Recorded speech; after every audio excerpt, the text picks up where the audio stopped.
की बढ़ती कीमतों के बीच देश में अफोर्डेबल ज्वेलरी की मांग बढ़ रही है। टाइटन का affordable jewellery brand Mia by Tanishq देश भर में अपने फ्लैगशिप स्टोर खोलने की तैयारी कर रहा है। नई दिल्ली में मिया के फ्लैगशिप स्टोर के लॉन्च पर टाइटन के managing director CK Venkataraman से खास बातचीत की हमारे संवाददाता रोहन सिंह ने। पर्टिकुलरली कई 3-4 साल से मिया का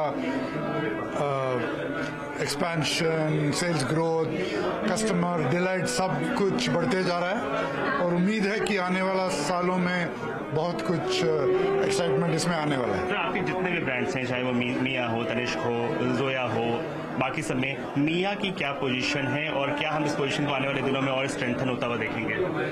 देखिए, टाइटन कंपनी में तो बहुत ब्रांड्स हैं। आज हम एक वाइड लाइफस्टाइल प्रोडक्ट्स कंपनी बन चुके हैं, तो हमारा प्लान है कि हर एक कैटेगरी में हम आगे बढ़ें, हर ब्रांड को लीडर बनाएं।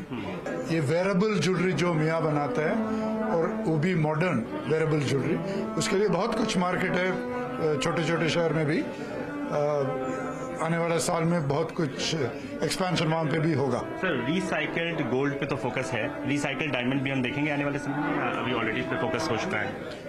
हम डायमंड ज्वेलरी को भी एक्सचेंज करते हैं, सालों से एक्सचेंज करते आ रहे हैं, तो उसमें से जो डायमंड्स हम वापस लेते हैं जब मेल्ट करते हैं उसको भी इस्तेमाल हम करते हैं। कई पीसेस ऐसे होंगे जिसमें रिसाइकल्ड डायमंड भी हो सकता है, होता है, लेकिन मिया का गोल्ड ज्वेलरी तो सारे रिसाइकल गोल्ड से बनता है।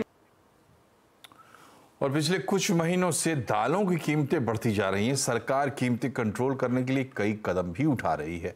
इसके बावजूद कीमतों पर इसका खास असर नहीं हो रहा है। क्या है दालों की कीमतों में तेजी के कारण, बता रहे हैं हमारे संवाददाता आसिम मंचंदा। पिछले कुछ महीनों से दालों की कीमतों में लगातार बढ़ोतरी जारी है। खासतौर पर इसके पीछे दो वजह है। एक तो इस बार दालों का उत्पादन काफ़ी कम हुआ है, दूसरा जो हमारा म्यांमार से इंपोर्ट आता है उसमें भी काफ़ी रुकावट देखने को मिली है। तो यही वजह है कि दालों के दाम लगातार बढ़ रहे हैं। अगर मैं मुंबई की बात करूँ तो तूर की दाल ने यहाँ पर डबल सेंचुरी लगा दी है। रिटेल में मुंबई में दाल 230 रुपये प्रति किलो बिक रही है। अगर मैं चेन्नई की बात करूँ तो तूर दाल 170 रुपये प्रति किलो बिक रही है और दिल्ली इसके दाम 170 रुपये प्रति किलो है। अगर बाकी दालों की बात करूं तो इसके दामों में भी 20% से लेकर के 40% तक की बढ़ोतरी कुछ महीनों के अंदर देखने को मिली है। सरकार ने दाम काबू में करने के लिए कई सारे कदम उठाए हैं। व्यापारियों को स्टॉक घोषित करने के लिए कहा है। सरकार लगातार छापेमारी कर रही है। चना दाल के ऊपर इंपोर्ट ड्यूटी 2025 तक घटा दी है। इतना ही नहीं, जो पीली मटर दाल है उसके लिए भी सरकार ने अक्टूबर 2024 तक मंजूरी ड्यूटी फ्री करने के लिए दे दी है। लेकिन इसके बावजूद दालों की कीमतें लगातार बढ़ रही हैं। जानकार मानते हैं कि आने वाले दिनों में दालों की कीमतों में लगातार बढ़ोतरी आपको होती हुई दिखाई दे सकती है। भारत को वर्ल्ड कप फाइनल में हराने